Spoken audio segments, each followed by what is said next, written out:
Assalamualaikum, I speak to Dr. Farah. My name is Hani Shahira binti Zulkifli, and today I will be recording video to answer the questions for Pharmaceutical Chemistry Test 2.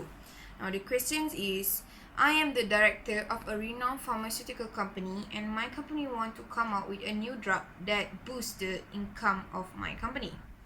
The first one would be, state briefly how am I going to develop the blockbuster drugs. Now, first of all, blockbuster drug means it's a drugs that can bring in more than 1 million in sales every year. So if I'm going to go with this, we'll choose a drug that can be used to treat a chronic or long-term medical diseases such as diabetes, cancer, hypertensive, because these kind of drugs, the patients need to keep on taking these drugs because it plays a key roles in managing the patient's conditions. So when they need to keep on taking this drug, they will keep on purchasing the drugs, which is good because it will increase my the profits of my company. And for drug development, it occurs in 3 stages, which is drug discovery, drug development, and clinical trials. For the first one is drug discovery. I need to find a new lead compound that is identified with interesting biological activity, like for example like anti-diabetic properties, and then it must be novel.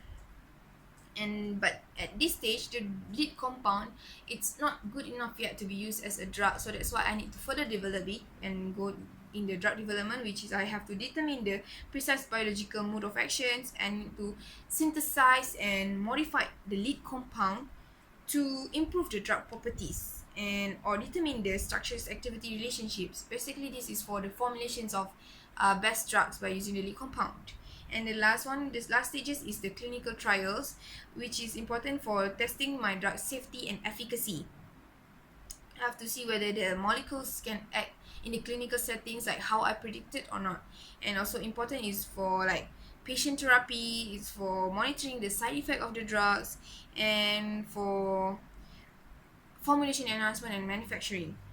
Now the second question is to explain my strategies to make sure that the drug can become the most potent drug. Now, potency of a potent drug means it can give a therapeutic effects at low concentrations, and potency of the drug is dependent on the drug affinity and efficacy.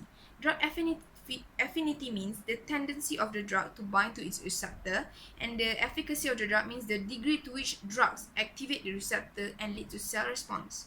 Now, these two things can be controlled and manipulated by many factors. Like one of it will be, I'll make the drug potent by make sure that my drugs have high bioavailability, because then it will be good, because only then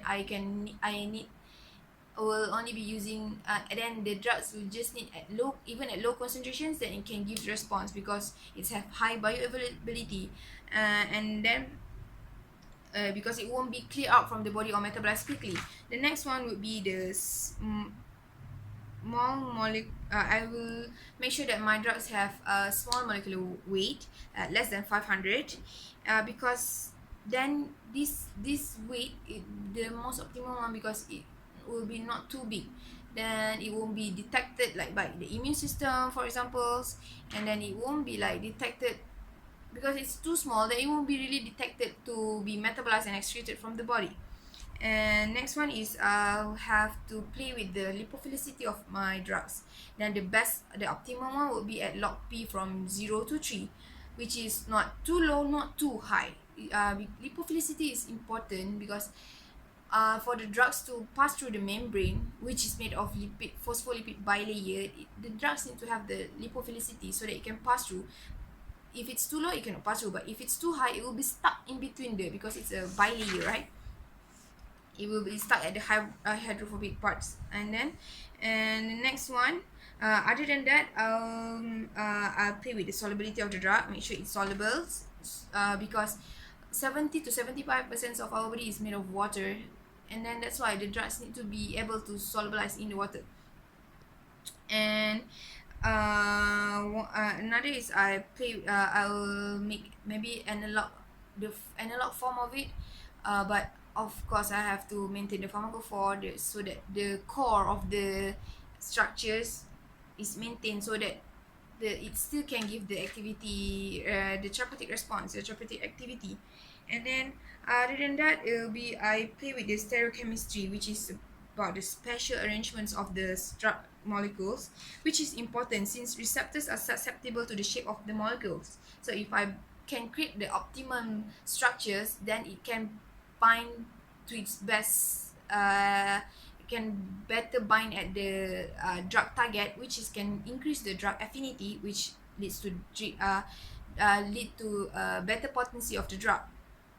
Other than that, also I can manipulate the isosteric or biosterisms of the drugs, which helps to tackle the issue of poor drug profile. Other than that, also maybe I can make sure the ionizations of the drug has a wide range from 1 to 5 to 8, so that it can survive at many pH of the body, and then it can reach the target properly. Well, all overall it will like increase the bioavailability of the drug. I guess and one more is, of course, play with the structure activity relationships. I think that's all from me. Thank you.